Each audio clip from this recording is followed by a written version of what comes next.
दोस्तों, आज की कहानी है सासू जी।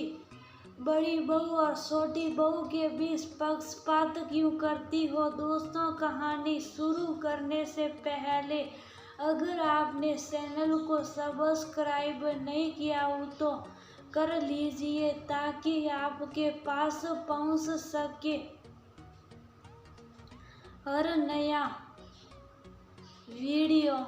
जब से अदिति ब्याह कर आई थी उसने मीनाक्षी का मुंह सड़ा हुआ ही देखा था। शुरू के कुछ दिन तो बहू से मीठा बोलती थी, बाद में हमेशा तीखे शब्द ही बोलती है और कई बार तो व्यंग्य बाण भी छोड़ती थी। उसकी बातों में अक्सर ये संकेत होता था कि छोटी बहू के आने के बाद सासू माँ बड़ी बहू से प्यार नहीं करती। आज भी जब कल्याणी जी ने छोटी बहू अदिति को आवाज दी तो मीनाक्षी ने व्यंग्य कसा, हाँ भाई, अब तो हर काम के लिए छोटी बहू अदिति को ही बुलाया जाएगा। छोटी बहू लाडली है, अब हमें कौन पूछेगा। अब सासू माँ को बड़ी बहू अच्छी नहीं लगती। आज सुबह से ही काम में लगी हुई थी और काम था कि खत्म होने ही नहीं आ रहा था।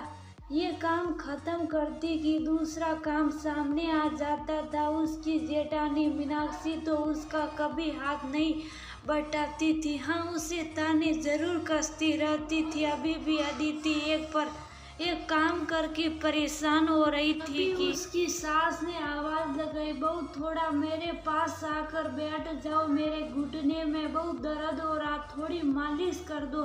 तभी मीनाक्षी ने भी आदेश दिया, अदिति रसोई का काम छोड़कर एक कटोरी में तेल लेकर जाओ, अपनी सासू माँ कल्याणी जी के पैर दबाओ। मीनाक्षी कितना कहने पर अदिति दौड़कर सास के पास गई और तभी उसने देखा सामने में उसकी जेठानी में नहीं थी। उसे देखकर हंस रही थी और आंखों ही आंखों में कुछ ऐसा इशारा कर रही थी कि अभी उनको तेल मत लगाओ और जाकर तुम अपना काम देखो। लेकिन अदिति उनकी आंखों के इशारे को अनदेखा करते हुए अपने सास के पैर में तेल लगा दिया। तो सास उसको बोली, जियो बेटा, बहुत आराम लग रहा। सस, जब से तुम आई हो ना मेरे घुटनों को बड़ा आराम मिलने लगा। एक साथ इतना का सारा काम समेट लेती हो कि मन खुश हो जाता है मेरा।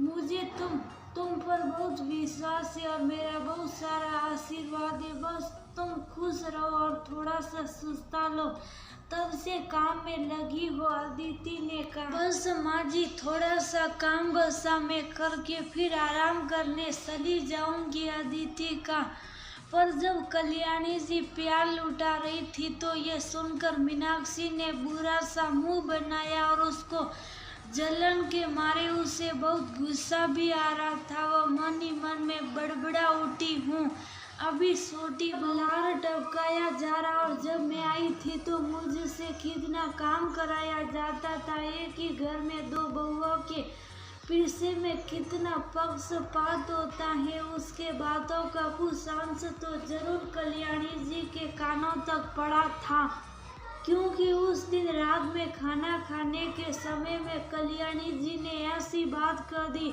जिससे साफ लग रहा था कि वो ने मीनाक्षी की बात सुन ली थी। वह ये था कि खाना खाते हुए उनके दोनों बेटे पति और सब जमा थे। तो बड़ा बेटा सुनील कहता है, मैं तब से देख रहा हूँ तुम सिर्फ छोटी बहू पर लाड़ लगा रही हो, बड़ी बहू को तो भूल ही गई हो तुम खुद। जब भी तुमको दोनों को बराबर प्यार करना चाहिए। कल्याणी जी को अपनी बड़ी बहू तो ही ईर्ष्यालु लग रही थी, इसलिए वो ने बात को टालने की गरज से कहा, बेटा तुम लोग सब खाना खाने आ खाते हो तो छोटी बहू कोई बैठा लिया करो, नहीं तो वह फिर से अकेली रह जाती हैं। बाद में उसे ठंडा खाना खाना पड़ता। कल्याणी जी की बात सही थी, क्योंकि खाना खाते हुए चौका समेटते हुए काफी देर हो जाती थी। इसलिए कल्याणी जी ने अदिति को फिर से आवाज लगाई, छोटी बहू आ जाओ, तुम भी हम लोगों के साथ मिलकर खाना खा लो, नहीं तो फिर बाद में तुम अकेली रह जाओगी।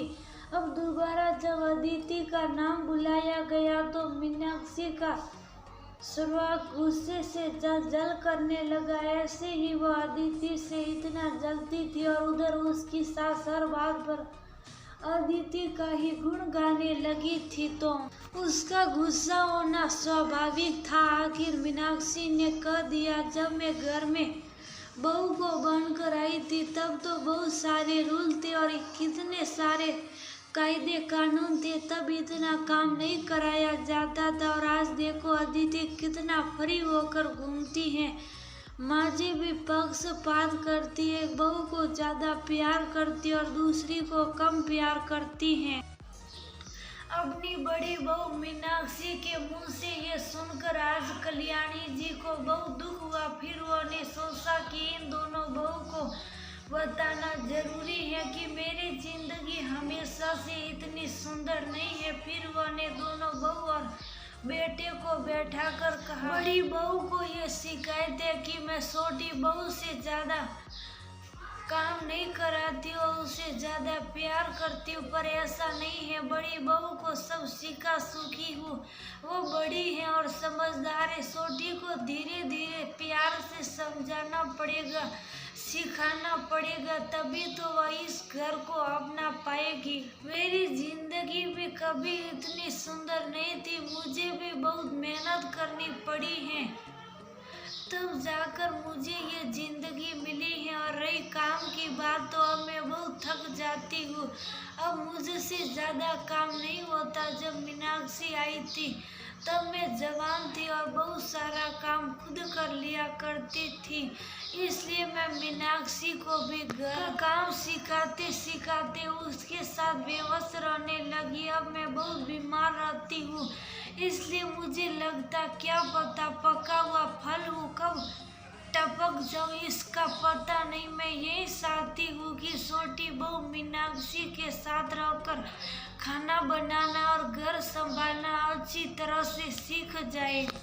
उसकी सास मीनाक्षी के लिए इतनी अच्छी भावना रखती है और उसे घर की बड़ी बहू का सम्मान देते हुए जिम्मेदार समझती है। ये जानकर मीनाक्षी को बहुत अच्छा लगा और साथ ही उसे अपनी गलती का एहसास भी हुआ, इसलिए गदगद स्वर में वो आगे बढ़कर बोली, माँ जी अब आप आराम कीजिए, मैं हूं ना, मैं घर भी संभालूंगी और धीरे धीरे छोटी बहू को भी सब कुछ सिखा दूंगी। आप सिर्फ अपना ध्यान रखिए, आप खुश रहेंगे, समझते रहेंगे तो पूरा घर मुस्कुराएगा। मुझे तुम पर पूरा विश्वास है बड़ी बहू,